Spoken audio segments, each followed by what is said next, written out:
There's a good chance that when you hear the words Saudi Arabia, you picture deserts, oil, skyscrapers, and perhaps the holy cities of Mecca and Medina. And that's understandable. For decades, Saudi Arabia wasn't really thought of as a typical holiday destination, but something is changing. A country that was once largely closed to international leisure tourism is now opening itself to travelers from around the world. Ancient cities are being restored, massive tourism projects are rising from the desert, luxury resorts are appearing along the Red Sea, and places that most people outside the region had never even heard of are suddenly becoming some of the most fascinating destinations in the Middle East. So the question is, what does Saudi Arabia actually look like? Because once you see it, you might realize that the country you've imagined in your head is only one small part of the story. Let's start in the capital, Riyadh. At first glance, Riyadh looks exactly like the futuristic Middle Eastern city you might expect. Glass skyscrapers, huge highways, luxury hotels, shopping malls, and an enormous skyline rising out of the desert. But spend a little more time here, and the city starts to reveal another side. Riyadh is becoming one of the major business and cultural centers of the region. While traditional Saudi culture still exists alongside all of this modern development. You can go from futuristic architecture to traditional markets, restaurants, cafes, and historic neighborhoods within the same city. And then there's one of the most recognizable buildings in Saudi Arabia, the Kingdom Center. Its distinctive tower rises above Riyadh, with a famous sky bridge near the top offering panoramic views across the city. But Riyadh's biggest story might not be what has already been built. It's what is being built next. The city is part of Saudi Arabia's much larger transformation under Vision 2030, an ambitious plan designed to diversify the country's economy and make tourism a much bigger part of its future. And that brings us to somewhere completely different. Imagine driving through an enormous desert landscape, and suddenly massive sandstone formations begin rising out of the ground. Not one, not two, but hundreds of them. Welcome to AlUla. This might be the place that completely changes your perception of Saudi Arabia. AlUla is home to extraordinary desert landscapes, ancient archaeological sites, luxury resorts, restaurants, cultural experiences, and some of the most dramatic scenery in the country. And then you see Hegra. This is where Saudi Arabia's history becomes almost unbelievable. Hegra was once an important city of the Nabatean civilization, the same civilization famously associated with Petra in Jordan. Its landscape is filled with enormous sandstone tombs carved directly into the rock. These structures have survived for thousands of years. Hegra became Saudi Arabia's first UNESCO World Heritage Site. One of the most famous sites in the area is Elephant Rock. And once you see it, the name makes perfect sense. A gigantic natural rock formation rises from the desert floor, shaped over time by wind and erosion until it resembles an enormous elephant. It's the kind of place that looks almost too perfect to be real. But AlUla gets even more interesting after dark.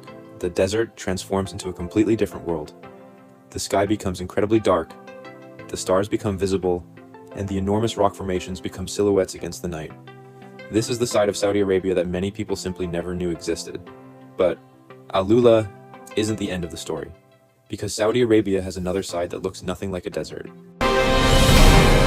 When people think about Saudi Arabia, how often do you picture turquoise water? Probably not very often, but Saudi Arabia has a huge coastline along the Red Sea. And beneath those waters is an entirely different world. Coral reefs, marine life, islands, clear blue water, and beaches that look more like something you'd expect to find in the Maldives than in Saudi Arabia. The Red Sea is becoming one of the most important parts of Saudi Arabia's tourism transformation. Luxury resorts are being developed around pristine coastal environments with a strong focus on nature and sustainability.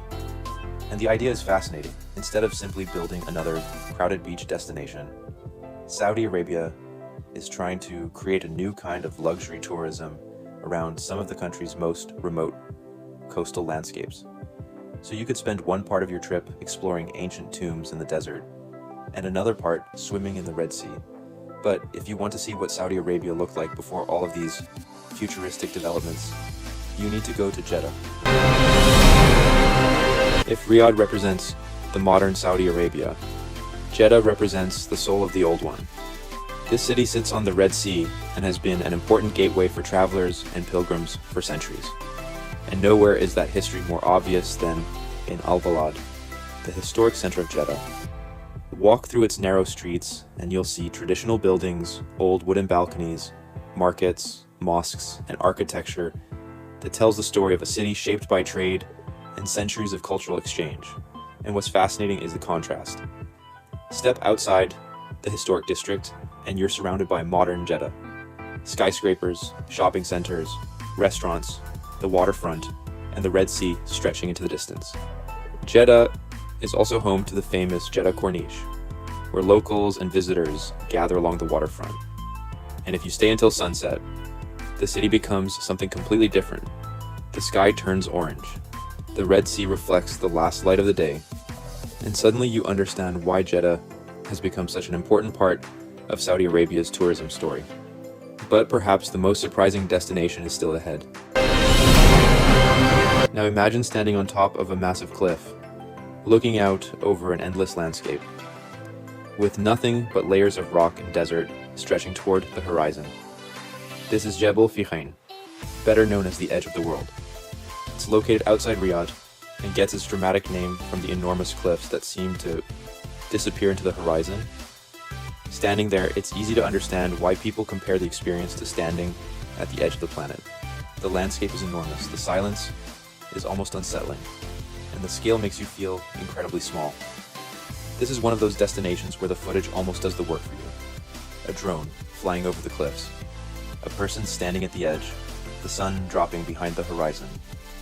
And suddenly, the viewer isn't thinking about Saudi Arabia as a country of oil and skyscrapers anymore. They're thinking, I want to go there. There's something else you need to understand about Saudi Arabia. The desert isn't just empty land. For centuries, it has been part of the country's identity. And today, it's becoming an adventure destination. You can explore enormous sand dunes, ride through the desert, camp beneath the stars, experience traditional Bedouin-inspired hospitality, and watch the landscape change completely as the sun rises and sets. One of the most incredible things about desert landscapes is how different they can look depending on the time of day. At midday, the sand can appear almost endless. At sunset, the entire landscape turns golden. And at night, the absence of city lights creates a sky filled with stars. For travelers looking for something completely different from a traditional beach vacation, this is where Saudi Arabia becomes especially interesting. But there is one final thing that makes the country's transformation so fascinating. Saudi Arabia isn't simply trying to attract more tourists to places that already exist. It is attempting to build an entirely new tourism industry. New resorts, new cultural destinations, new entertainment districts, new transportation infrastructure, and entire tourism regions being developed around the country's natural and historical landscapes. The scale of this transformation is difficult to understand until you see it. And whether every ambitious project reaches its original vision or not, one thing is already clear. Saudi Arabia is no longer waiting for the world to discover it. It's actively inviting the world in. And that's probably the biggest reason this country is becoming so interesting to watch. Because Saudi Arabia isn't simply changing how tourists see the country, it's changing how the country sees itself. So, is Saudi Arabia the country you thought it was? Maybe partly. Yes, it has enormous deserts. Yes, it has futuristic cities. Yes, its religious significance is unlike anywhere else in the world. But it also has ancient civilizations carved into sandstone, a spectacular Red Sea coastline, historic cities, massive cliffs, mountain landscapes, luxury resorts, and some of the most ambitious tourism projects currently being developed anywhere on Earth. And perhaps that's the most surprising thing about Saudi Arabia. You don't have to believe that it will become the next Dubai. You don't even have to agree with everything the country is building. But if you're interested in travel, it's becoming harder and harder to ignore because the Saudi Arabia that many people knew is changing. And the Saudi Arabia that emerges from this transformation could look very different from the one we imagined. So if you had the opportunity to visit Saudi Arabia today, where would you go first? AlUla, the Red Sea, Jeddah, Riyadh, or would you head straight into the desert? Let Let me know in the comments. And if you enjoyed this journey, subscribe for more places around the world that might not be what you expect. I'll see you in the next one.